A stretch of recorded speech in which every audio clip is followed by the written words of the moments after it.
I wasn't supposed to find it. My son Marcus thought he was being clever, sliding that white envelope under my truck's dashboard while I was inside the hardware store. He's 42 now, but sometimes I still catch glimpses of the boy who used to hide report cards in his backpack. It was a Tuesday morning when I spotted the corner of it peeking out. The sun hit the windshield just right, and there it was, crisp white paper against the dark plastic. My first instinct was to pull it out, but something stopped me. After raising 3 children, you develop a sense about these things. Some secrets need time to breathe before they're ready to be known. So I moved it, just slightly, tucked it deeper into the crevice where the dashboard meets the windshield. If Marcus checked, he'd still see it there. Still think his plan was working. But now I knew. The thing is, I recognized his handwriting on that envelope. Even just those few letters I could see, that careful print he's used since grade school. Marcus always wrote like he was taking an exam, every letter perfectly formed. His sister Rachel used to tease him about it. I'm 68 years old. My wife Sarah passed 6 years ago, and since then, my children have watched me like I'm made of glass. They don't think I noticed that either. The way Marcus drops by every Sunday with groceries I didn't ask for.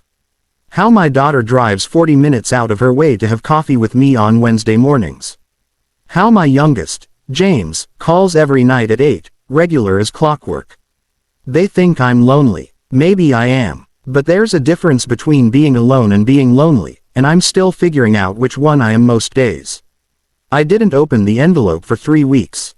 Every time I got in the truck, I'd see it there, tucked in its hiding spot.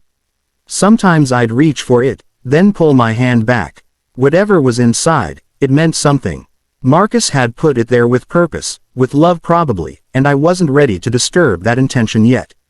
During those 3 weeks, I watched my son more carefully. The way he'd glance at the dashboard when he thought I wasn't looking.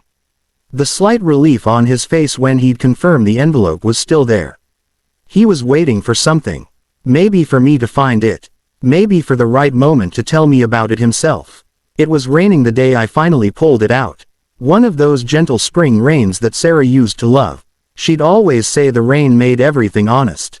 I was sitting in the truck outside the grocery store, listening to the drops on the roof, when I reached up and slid the envelope free. My name was on the front. Just, Dad, in Marcus's careful handwriting. Inside was a check, $5,000, and a note on lined paper, the kind he used to use for his homework. The note said, Dad, I know you won't take this if I try to give it to you directly. I know you'll say you're fine, that you don't need help, that you raised us to stand on our own and now it's your turn to do the same. But here's the thing. That roof has needed replacing for 2 years. We all see the bucket in the hallway when it rains. We see the paint peeling in the kitchen. We see you wearing the same 3 shirts because you won't spend money on yourself. This isn't charity. This is love. This is us trying to give back a fraction of what you gave us. Please, just this once, let us help. Let us take care of you the way you took care of us. I sat there in my truck, rain drumming overhead, and I cried. Not sad tears, but the kind that come when something hard inside you finally breaks open. All this time I'd been so determined to not be a burden. To stay independent. To prove I could manage alone. But that's not what my children needed from me. They needed to give, just like I had needed to give to them all those years. All those baseball practices and ballet recitals.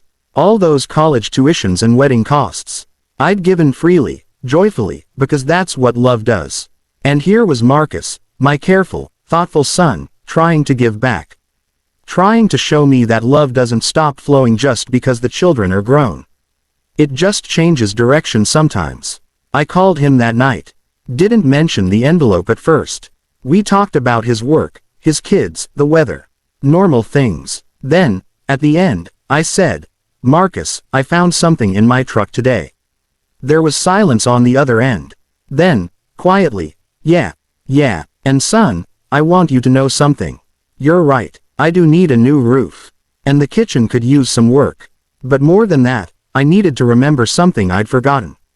What's that, Dad? That accepting help isn't the same as being weak.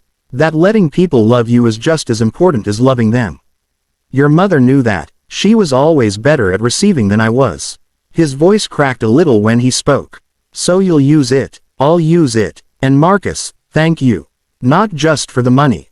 For reminding me that I raised you right. For knowing how to love an old stubborn man. He laughed then, that deep laugh that sounds just like mine used to. You're not that old, Dad. And you're definitely stubborn, but that's nothing new.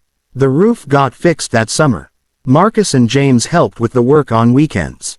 Rachel painted the kitchen a soft yellow that reminded me of Sarah's favorite dress. We made it a family project, all of us together, working and laughing and remembering.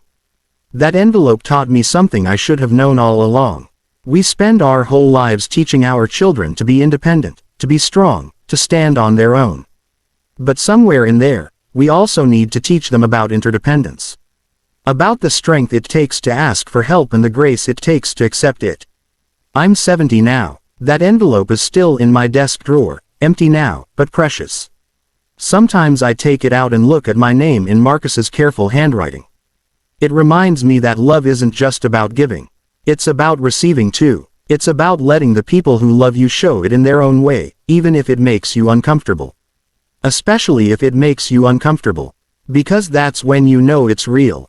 If this story touched your heart, I'd be grateful if you'd take a moment to like and share it with someone who might need to hear it. Subscribe to hear more stories about the quiet moments that change our lives, and leave a comment below telling me about a time someone showed you unexpected kindness. Your stories matter, and I'd love to hear them.